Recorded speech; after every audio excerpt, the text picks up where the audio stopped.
తెలంగాణ రాష్ట్ర వ్యాప్తంగా ఉద్యమకారులందరూ ఇప్పుడు ఎక్కడున్నారు? నిజంగా అంటే రేవంత్ రెడ్డి గారి ప్రజా పాలన కంప్లీట్ అయ్యి 1 ఇయర్ అయిపోయింది. కంప్లీట్‌గా 1 ఇయర్ అయితే అయిపోయింది. ఓకే.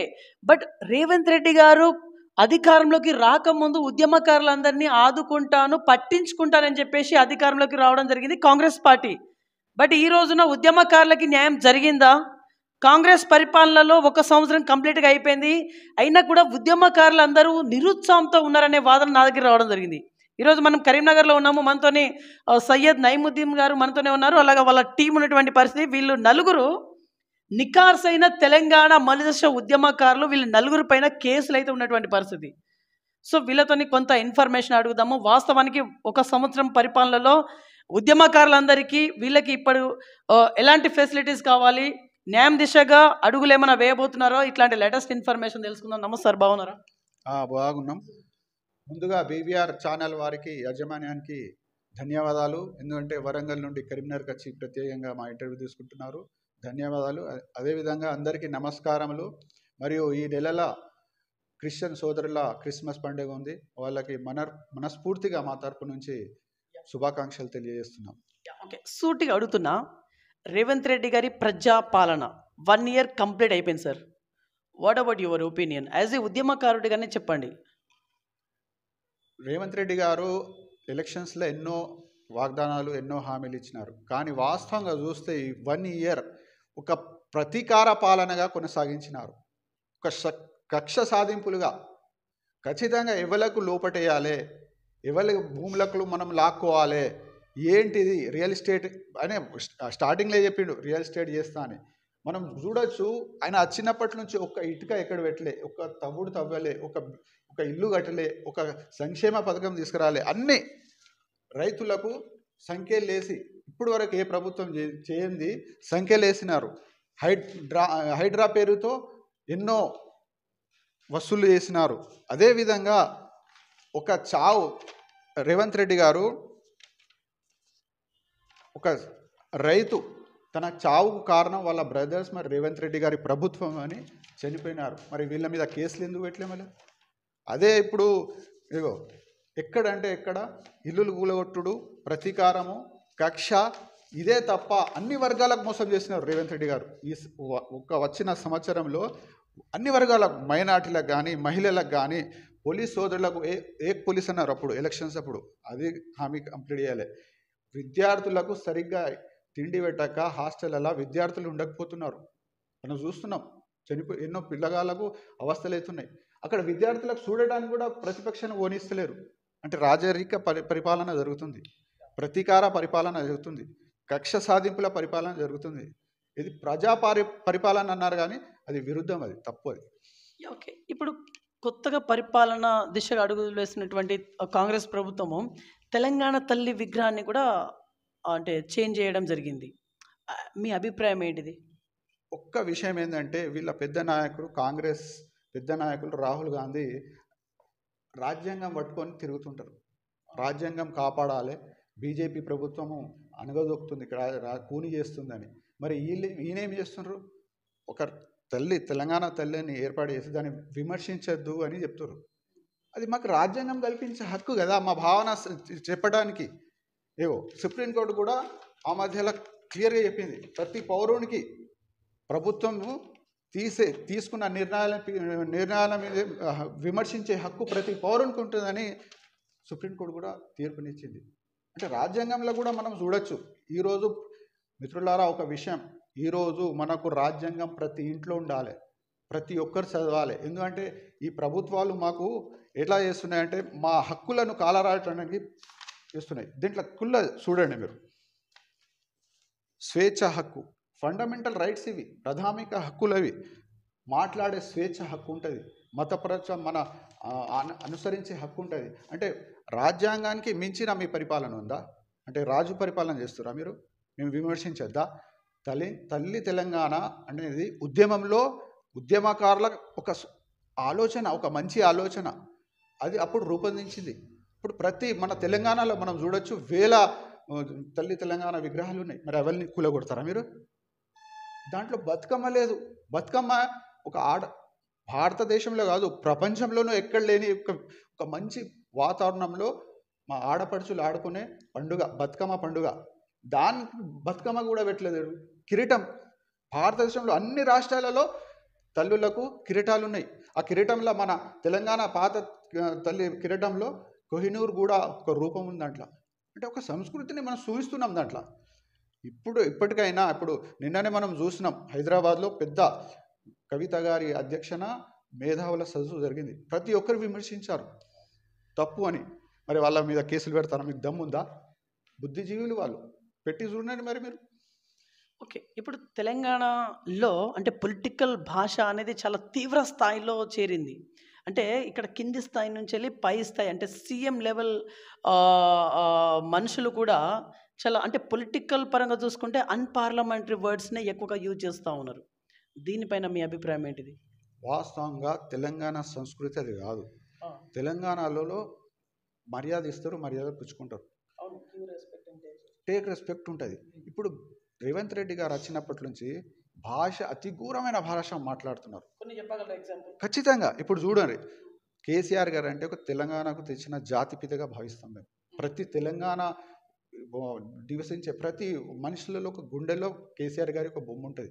ఎందుకంటే ఒక మహానాయకులు, తెలంగాణ సాధకులు, అపర భగరీతుడు. అసొంటి నాయకులకు పట్టుకొని ఎలా అంటే మాట్లాడతారు. కేసీఆర్ని కండ్లు గుడ్లు తీసి గుడ్లతో గోటిలాడతారట. అదొక భాషనా? ఒక ముఖ్యమంత్రి చెప్పే మాటలేనా అవి? కేసీఆర్ని లాగులో తొడలిసి పెడతా అంటారు. అంటే ఇది ఒక అన్పార్లమెంటరీ వర్డ్స్ కాదా? మనం ఖండించదా? మేము ఒక కార్యకర్తగా, మేము తెలంగాణ వాదిగా, ఒక పౌరునిగా నేను ఖచ్చితంగా ఖండిస్తాను ఇటువంటి మాటలు. కేసీఆర్ నీకు బుల్డోజర్ కింద కొట్టి చంపేస్తా అంటారు. కేసీఆర్ని పేగులు తీసి నేను మెడలు వేసుకుంటారు. అంటే మీకు తెలంగాణ ప్రజలు అవకాశం ఇచ్చింది ఒక సీఎంగా, మీరు అభివృద్ధి చేయనని ఇచ్చిరుగా. మరి ఇవన్నీ అంటే కక్ష సాధింపులు, ప్రతీకార చర్యలు, కేసీఆర్ గారి ఆనవాళ్ళు చేయకుండా చేయటం మీ వల్ల కాదు. అది ఒక మీరు చేస్తున్నది రాబోయే రోజులలో చరిత్రలో మీరు ఒక తెలంగాణ ద్రోహిగానే ఉంటారు. ఎందుకంటే తెలంగాణలో మీరు పాల్గొనలే, ఈ తెలంగాణ గురించి చేసింది ఏం లేదు.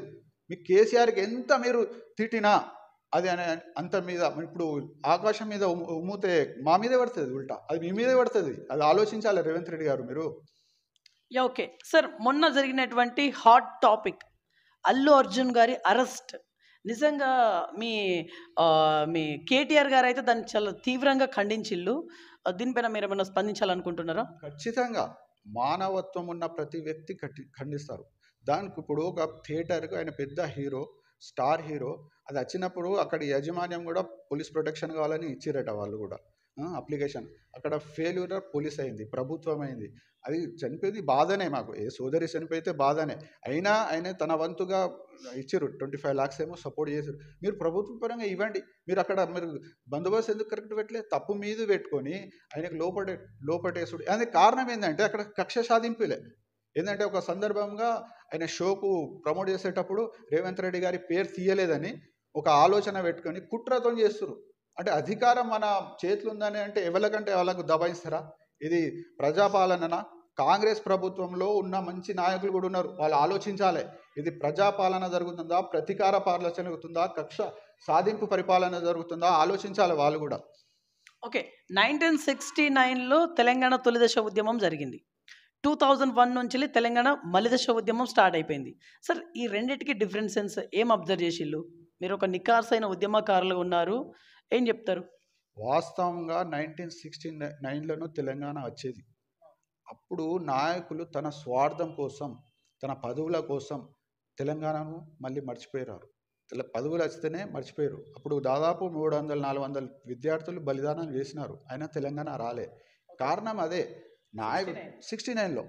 ఎందుకంటే వాళ్ళు పదవుల కోసమే చేశారు. కాంగ్రెస్ వాళ్ళు ఎప్పుడు కానీ కాంగ్రెస్ ఆలోచన గురించి తన పదవుల కోసమే ఆలోచిస్తుంది. కానీ అదే మన కేసీఆర్ గారు 2001లో టీఆర్ఎస్ పార్టీ ఉద్యమ పార్టీ పెట్టిన తర్వాత ఎవరు నమ్మలే కేసీఆర్ గారికి. ఏంటంటే ఎవరు కూడా తెలంగాణని దుకాణం తీస్తుర్రు, పదవులు వచ్చిన తర్వాత దుకాణం మూసేస్తుర్రు అనే ఒకటి భావన ప్రజలలో నాయకులలో ఉండేప్పుడు. అయితే కేసీఆర్ గారు ఒకటే మాట చెప్పారు, ఒకవేళ నేను తెలంగాణ కోసం మళ్ళీ వెనక అడుగు వేస్తే నాకు రాళ్లతో కొట్టి చంపండి అన్నారు, పెద్ద మాట అన్నారు. అప్పుడు జనాలలో బాగా ఆ భావన వచ్చింది, తెలంగాణ భావన మళ్ళీ మేల్కొంది. 2001లో కరీంనగర్లోనే పెద్ద బహిరంగ సభ చేసినారు, సింహగర్జన అని. నేను కూడా పోయినా దాంట్లో, నేను చదివిన కాలేజీ కాబట్టి ఎస్ఆర్ఆర్లో. అప్పుడు ఆ 2 లక్షల జనాలు చూసి ఇతర నాయకులు అందరూ మేధావులు అందరూ ఆలోచించి తెలంగాణ ఖచ్చితంగా కేసీఆర్ తెస్తారనే నమ్మకం అప్పుడు ఏర్పడింది. అప్పుడు కేసీఆర్ గారు ఎన్నో రకాలుగా చాణక్యగా అన్ని ఎత్తుగడలు చేసి తెలంగాణ సాధించినారు కేసీఆర్ గారు. అది చరిత్ర. అది చరిత్ర ఎప్పుడు ఎవరికి చెప్పినా తుడిసేయరు, అది కాని పని. ఓకే సార్, ఇప్పుడు మీరు నికార్సైన ఉద్యమకారులు కదా, యాక్చువల్లీ మీ పాత్ర చెప్పండి. తెలంగాణ మలిదశ ఉద్యమంలో మీరు ఎలాంటి యాక్టివిటీలో పార్టిసిపేట్ అయ్యారు, మీ పాత్ర మొత్తం చెప్పండి. వాస్తవంగా తెలంగాణ ఉద్యమంలో నేను రావడానికి ఫస్ట్ కారణం ఏంటంటే, నేను ఇక్కడనే చదివి పెరిగినాను. వాస్తవంగా లోకల్, మీరు లోకల్ 100% లోకల్, ఇక్కడనే కరీంనగర్ లోకల్. మా ఫాదర్ కూడా ఫారెస్ట్ డిపార్ట్మెంట్ ఉండే, ఇక్కడనే సౌరాని స్కూల్లో ప్రైమరీ స్కూల్, హై స్కూల్. ఏ ఇయర్ నుంచి పార్టిసిపేట్ అయ్యారు? అదే చెప్తున్నా, అక్కడికి వస్తున్నాను నేను. అయితే సౌరాని స్కూల్లో ప్రైమరీ, తర్వాత సిఎస్సి స్కూల్ హై స్కూల్, అదేవిధంగా తర్వాత ఇంటర్ సైన్స్ కాలేజ్, ఎస్ఆర్ఆర్లో డిగ్రీ చదివిన. అదే సమయంలో నేను డిగ్రీ చదివేటప్పుడు టీడీపీ ప్రభుత్వం ఉండే, చంద్రబాబు నాయుడుది. అప్పుడు ఏమైందంటే కానిస్టేబుల్స్ పోస్టులు పడ్డాయి బాగా, ఏఆర్ సివిల్ అని 2 ఉంటాయి.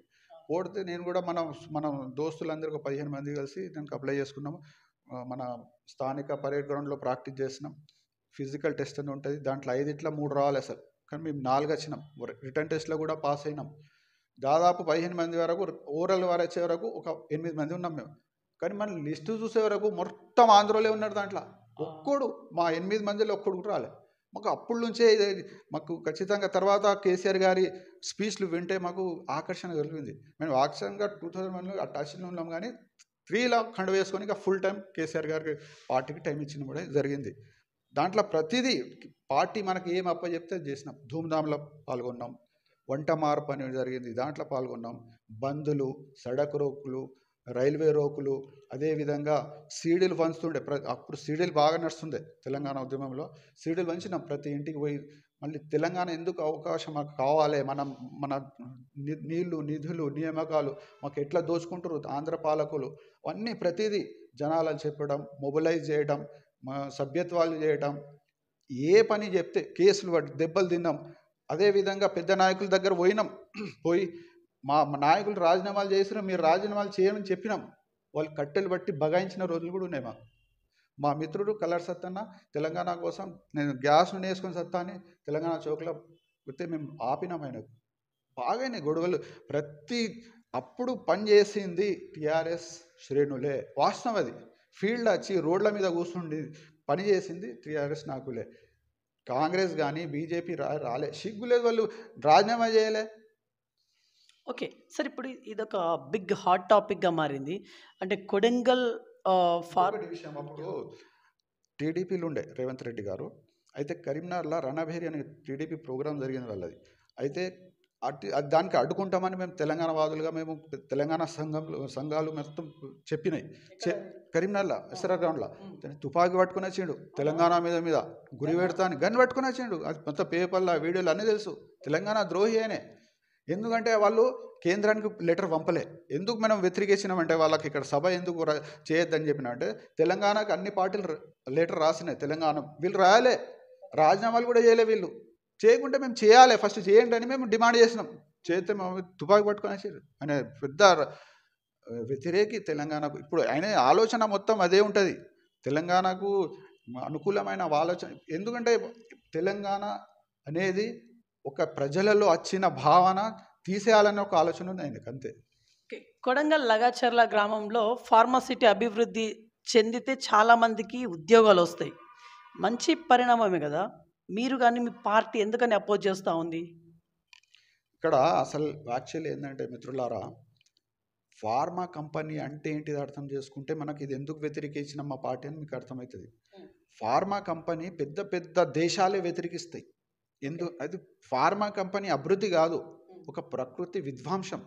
దానివల్ల బాగా నష్టమవుతుంది. ఫార్మా కంపెనీ ఏం చేస్తుంది అంటే ల్యాండ్లో మొత్తం హోల్ చేస్తుంది, డ్రిల్ చేస్తుంది. డ్రిల్ చేసి తన ఇప్పుడు టాబ్లెట్స్ తయారవుతాయి కదా ఫార్ములా ఆ దానికి సంబంధించిన వేస్ట్ కెమికల్స్ ఆ దాంట్లో మొత్తం ల్యాండ్లో పోతాయి, ఇంకుతాయి.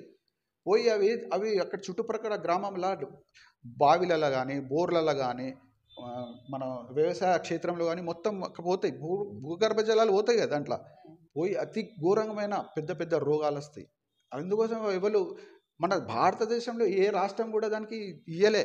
ఈయన పైసల కోసం డబ్బులు కావాలి, ఎందుకంటే అక్కడ కప్పం కట్టాలి కాంగ్రెస్కు. ఆయన అదే సీట్ తెచ్చుకున్నదే పిసిసి దాని మీదనే, ఇప్పుడు సీఎంగా తెచ్చుకున్నదే దాని మీదే కప్పం కట్టాలి. కాబట్టి ఆయన ఇప్పుడు ఎట్లా పైసలు రావాలని ఫార్మా కంపెనీ, అది పెద్ద విధ్వంసం. అది అక్కడ ఒక చిన్న సంఘటన, ఫార్మా కంపెనీ ఉన్న అక్కడ వ్యవసాయం చేస్తే కూడా దాంట్లో పండిన వడ్లు వండితే బ్లూ కలర్లు అవుతాయి, ఇంత ఘోరం ఉంటాయి. వాస్తవం అది, పేపర్లలో వచ్చినాయి. ఫార్మా కంపెనీకి ఎవరు అభివృద్ధి అన్నారు, విధ్వంసం అది. అయినా తన సొంత నియోజకవర్గంలో పెట్టాలని ఆలోచన చేసిందంటే పైసల కోసం. మీరు అర్థం చేసుకోవాలి రేవంత్ రెడ్డి గారు, ఇది తప్పు. ఇప్పుడు వెనుక జరిగి ఇండస్ట్రియల్ అంటారు, ఇండస్ట్రియల్ సిటీ అంటారు, కానీ ఫార్మా కంపెనీ అక్కడ పెడితే మాత్రం అది మీరు ఘోరం, మీ కాన్స్టిట్యున్సీకే మీరే అన్యాయం చేసినట్టు అవుతుంది. ఇది ఆలోచించాలి రేవంత్ రెడ్డి గారు మీరు. ఓకే సార్, మీరు ముగ్గురు చెప్పండి మీ పేర్లతో సహా ఉద్యమాల్లో మీరు ఏ రకంగా ముందడుగులో ఉన్నారు, మీ జ్ఞాపకాలు, ఉద్యమాల్లో కష్ట నష్టాలు అసలు ఏమేమి పడ్డారు అవన్నీ చెప్పండి 1 by 1. నా పేరు నమస్తే అండి. నమస్తే అండి, నా పేరు మొహమ్మద్ ఇమ్రాన్. నేను ఉద్యమకారుని. ఫస్ట్ నేను ఉద్యమం అప్పుడు బస్ రోకో, వంట పరుపులు, తెలంగాణ గర్జన, తెలంగాణ ప్రతి ఒక్క ప్రోగ్రాంలో నేను ఉద్యమంలో పాల్గొన్నాను. నేను 2003 నుంచి తెలంగాణ ఉద్యమంలో పాల్గొని ఇప్పటి వరకు కూడా అందులోనే ఉన్నాం. మేము బాగా తెలంగాణ కోసం బాగా పోరాటం చేసినాం. ప్రతి ఒక్క ప్రోగ్రాంలో, ప్రతి ఒక్క సీమ గర్జన, తెలంగాణ గర్జన నిజాం గ్రౌండ్లో కూడా చేస్తే మేము ఆడ కూడా పోయినాం, నల్గొండలో కూడా పోయినాం, మేము వరంగల్లో కూడా పోయినాం. ప్రతి ఒక్క ప్రోగ్రాంలో తెలంగాణ ఉద్యమం అప్పుడు పాల్గొన్నాము. ఇప్పటి వరకు మేము తెలంగాణ ఉద్యమం ఇప్పటివరకు చేస్తున్నాం. అప్పుడు ఫొటోస్ అన్ని తెచ్చుకున్నారు ఒకసారి చెప్పండి. ఇది కేటీఆర్ గారు ఫస్ట్ టైం సిరిసిల్లలో నిలబడితే ఎమ్మెల్యే, అప్పుడు సిరిసిల్ల పోయి 15 రోజులు ఉండి మేము ప్రచారం చేసినాం. 2009 ఇది. ఇది రిలే నిరాహార తెలంగాణ చౌక్లో కూర్చున్నాం మేము తెలంగాణ కోసం. అంటే అప్పుడు ఎట్లుందంటే ఒకరోజు ఎస్సీ సోదరులు కూర్చుండాలి, తర్వాత నెక్స్ట్ ఎస్టీ సోదరులు, మళ్ళీ మహిళా సోదరులు, మైనార్టీ సోదరులు, ప్రాసెస్ ప్రకారం అక్కడ కూర్చున్నాం మేము. అప్పుడు ఏవో మన 2006లో మనం ఆఫీస్ ఓపెన్ చేసినాం, కేసీఆర్ గారిది బై ఎలక్షన్స్. అది బై ఎలక్షన్స్ ఆఫీస్ ఓపెన్ చేసి కూర్చున్నాం అన్నట్టు. ఏవో పార్టీలో జాయిన్ చేయించినాం. ఇప్పుడు దేవేందర్ రావు ఉండే మా మున్సిపల్ చైర్మన్ ఉండే, ఆయన మేయర్, ఆయన తొమ్మిది ద్వారా మనం అది చేయించినాం. ఏంటంటే ప్రతిదీ సిగ్గు అని రాసుంది ఇక్కడ. రాజీనామాలు చేయకుండా ర్యాలీ తీసినాం, వాళ్ళ ఇంటి వరకు ట్రాక్టర్లు చేసినాం. 8లో ఇప్పుడు రాజీనామాలు చేయమంటే చేయలే, వాళ్ళు చేయలే. పేపర్లలో కూడా అప్పుడు వచ్చింది. వినోద్ కుమార్ గారు మాకు సన్మానం చేసిన కొన్ని ఉద్యమకారులు. అంటే ఏంటంటే మనం ఉద్యమం కోసం బాగా కష్టపడ్డాం. కానీ మాకు సంతోషం ఏంటంటే ఒక పవిత్రమైన ఉద్యమంలో కేసీఆర్ గారి నాయకత్వంలో ఒక న్యాయమైన పోరాటం కదా, దాంట్లో పాల్గొనడం మాకు అదృష్టంగా భావిస్తాం. మేము ఎప్పుడు కూడా హ్యాపీ ఫీల్ అవుతాం. మాకు పదవుల గురించి కాదు, మా తెలంగాణ ఉద్యమకారులకు ఒకటే, తెలంగాణ ప్రయోజనాలే ముఖ్యం ఉంటాయి. మాకు ఉద్యోగాలు రాలే, మా పిల్లలకు రావాలి, మా తెలంగాణ అభివృద్ధి కావాలి, ఇదే ఆలోచన ఉంటుంది మా ఉద్యమకారులకు. Okay sir, last and final question. ఇప్పుడు ఉద్యమకారులందరికీ న్యాయం జరిగినట్ట, అన్యాయం జరిగినట్ట, దీని మీద ఒక క్లారిటీ ఇచ్చి కన్క్లూడ్ ఇవ్వండి. వాస్తవంగా ఉద్యమకారులకు కొందరికి జరిగింది, కొందరికి జరగకపోవచ్చు. ఎందుకంటే పొలిటికల్ పరంగానా, అంటే పదవులు దక్కితేనా, నామినేట్ పోస్టులేనా మీరు అనేది? ప్రతి దాంట్లో నామినేట్ పోస్టులు కానీ, ఇప్పుడు పార్టీ పోస్టులు కానీ, లేకపోతే దీంట్లో స్థానిక ఎన్నికలు కానీ టికెట్లు రావడం కానీ, అసొంటి విషయం అసొంటి కొందరు దొరికింది, కొందరు దొరికింది. ఎందుకంటే కారణం ఏంటంటే తెలంగాణ వచ్చిన తర్వాత కేసీఆర్ గారి ఒకటే ఆలోచన ఉండే, తెలంగాణకు ఎట్లా అభివృద్ధి చేయాలి. ఎందుకంటే తెలంగాణకు ఆగమాగమైతే అంటే ఆంధ్ర పాలకులు బాగా డరాయించి పెట్టారు కదా, కరెంట్ రాదు, మీకు అభివృద్ధి పరిపాలన రాదు అన్నటువంటి విషయాలు చెప్పారు. కాబట్టి ఖచ్చితంగా అభివృద్ధి చేయాలంటే కొందరు నాయకులకు తీసుకున్నారు ఆయన. ఇతర పార్టీల నుండి ఎమ్మెల్యేలకు తీసుకున్నారు. అప్పుడు ఎమ్మెల్యేలు వచ్చినప్పుడు ఎమ్మెల్యే వెనక కొందరు వస్తారు, కార్యకర్తలు అనుచరులు వస్తారు. వచ్చిన తర్వాత అది హైలైట్గా మనం 2 సార్లు గెలిచినాం అతి గదిగా. అప్పుడు ఏం చేసినంటే ఎమ్మెల్యేలు కానీ వాళ్ళ అనుచరులకే ప్రాముఖ్యత ఇచ్చారు, ఉద్యమకారులకు అక్కడ ఇయ్యలే. అక్కడ కొద్దిగా దెబ్బ తాగింది. అయినా కూడా మేము బాధపడం. వచ్చింది మాకు, మేము తెలంగాణ కోసం కొట్లాడినాం. మాకు ఫస్ట్ సింగిల్ పాయింట్ ఎజెండాతోనే మేము దాంట్లో పనిచేసినాం ఉద్యమకారులు. ఏమని? తెలంగాణ సాధించాలి. సెకండ్ టైం కేసీఆర్ గారు రాజకీయ పార్టీ చేసి మనం ఇంకా అభివృద్ధి చేయాలి, బంగారు తెలంగాణ. కేసీఆర్ గారికి మన హార్ట్ఫుల్గా వాళ్ళు మా పార్టీ ఏ బాధ్యత ఇస్తే అది మనం ఫాలో చేసినాం. ఎందుకంటే మాకు తెలంగాణనే ప్రయోజనం కదా. ఇప్పుడు చాలా బాధ అనిపిస్తుంది ఏంటంటే కేసీఆర్ గారి అంటే మహా ఒక నాయకులకు అలాంటి మాట్లాడు ఒక అర్హత లేని. ఇప్పుడు కాంగ్రెస్లో మంచి మంచి నాయకులు ఉన్నారు, వాళ్ళకు అవకాశం ఇవ్వలే కాంగ్రెస్. ఇయ్యాక ఈయనకి ఇస్తే ఈయన అభివృద్ధి చేసి తన కరెక్ట్ చూయించాలి. అంతేగాని కేసీఆర్ గారు బట్టి చెప్తే ఇంకా ఆయనదే మైనస్ అవుతుంది. కానీ మా కార్యకర్తగా మాకు బాధ అనిపిస్తుంది. మేము ఖచ్చితంగా వ్యతిరేకిస్తాం కేసీఆర్ గారికి. ఏమైనా ఇప్పుడు కేటీఆర్ గారు కూడా అరెస్ట్ చేస్తామన్నట్టు ఒక పుకారాలు ఎత్తుంది, మేము ఊపుకుంటామా? కేటీఆర్ గారికి అరెస్ట్ చేసినారంటే తెలంగాణలో 60 లక్షల కార్యకర్తలు ఉన్నారు. మరి అందరికీ అరెస్ట్ చేసినట్టే. మీరు అందరూ లోపల పెట్టాలి. మరి మీరు ఏమని ఎందుకు అరెస్ట్ చేస్తారు మీరు చెప్పాలి. ఎందుకు? హైదరాబాద్ డెవలప్ చేసినందుక ఐటీ మినిస్టర్గా ఉండి ప్రతి డిస్టిక్లో మనం ఇక్కడ చూడలే ఎప్పుడు కూడా ఐటీ ఇండస్ట్రీ తీసుకొచ్చారు. ఐటీ బిల్డింగ్ ఉంది, ఐటీ టవర్ ఉంది మన కరీంనగర్లో, ప్రతి డిస్టిక్లో తెచ్చారు. కష్టపడే తత్వం ఉంది. ఆయన ఉద్యమంలో కూడా పనిచేసినారు, బాగా కష్టపడ్డారు. ఇటువంటి వ్యక్తుల గురించి తప్పుడు ప్రచారం చేసుకుంటూ ఏంటంటే కాంగ్రెస్ ఎలక్షన్స్లో ఇది ఇచ్చేస్తా, అది ఇచ్చేస్తా, అట్లా చేసేస్తా, ఇట్లా చేసేస్తా, తులం బంగారం ఇచ్చేస్తా, అంటే ప్రజలు నమ్మారు కావచ్చు అన్నట్టు ఓటేసేది తప్ప నేను మూసి తీసేస్తా, మూసిలా 1,50,000 కోట్లు ఖర్చు చేస్తారట శుద్ధీకరణకు. కాళేశ్వరంకు 1,00,000 కోట్లు కూడా కాలే. ఇప్పుడు వాస్తవంగా కాళేశ్వరం చేయబట్టి భూగర్భ జలాలు మీదికి వచ్చినాయి. ఇప్పుడు ఇట్లా బోరెత్తే నీళ్ళు ఎత్తున్నాయి. అప్పుడు వచ్చిన 1,200 ఫీట్ల లోతు కూడా ఎత్తి కూడా నీళ్ళు రాలి. ఇది వాస్తవం, ఇది ప్రజలకు తెలియదా? శుద్ధీకరణ పేరు మీద గరీబ్ వాళ్ళ ఇల్లు కూలగొడుతున్నారు. ఇప్పుడు అది హైడ్రా పేరుతో ఎందరో చనిపోతున్నారు. పేపర్లలో రోజు చూస్తున్నాం నేను, హైడ్రా పేరుతో ఎందరో చనిపోతున్నారు భయంతో. ఎన్ కన్వెన్షన్ నాగార్జునది కక్ష సాధింపు. ఇది ఒకటే విషయం మేము చెప్పదలుచున్నాం. రేవంత్ రెడ్డి గారు, మీకు అవకాశం వస్తే, కాంగ్రెస్కి అవకాశం ఇస్తే మీరు పరిపాలన కరెక్ట్ చేసి ప్రజల గుండెల్లో మీరు ప్లేస్ తయారు చేసుకోవాలి. అంతేగాని ఈ కక్ష సాధింపుల వల్ల మీకు ఏం లాభం లేదు. ఏంటంటే నిజాయితీగా అంకిత భావంతో తెలంగాణ కోసం కొట్లాడింది టీఆర్ఎస్ ప్రభుత్వం. అప్పుడున్న ప్రభుత్వం టీఆర్ఎస్ ప్రభుత్వం, కార్యకర్తలు, ఉద్యమకారులు. ఇది వాస్తవమే. వాళ్లకు కేసులు పెడతా, కేసులతో ఉద్యమకారులు భయపడతారా? ఎన్నో కేసులు ఉన్నాయి మా మీద. మేము పోయినాం, తిరిగినాం, దెబ్బలు దిగినాం, అయిపోయినాయి కేసులు. మేము భయపడడానికి ఉద్యమకారులు ఎప్పుడు భయపడరు. ఏంటంటే నిజాయితీగా మీకు అవకాశం ఉంటే మీరు డెవలప్ చేయండి. అంతేగాని ఇది చేస్తా అది చేస్తా అంటే మేము తీవ్రంగా ఖండిస్తున్నాం. రైట్. సో ఇది ఇవాల్టి ఇన్ఫర్మేషన్. చూసిన నేను BVR TV news. Until then బాబాయ్, టేక్ కేర్.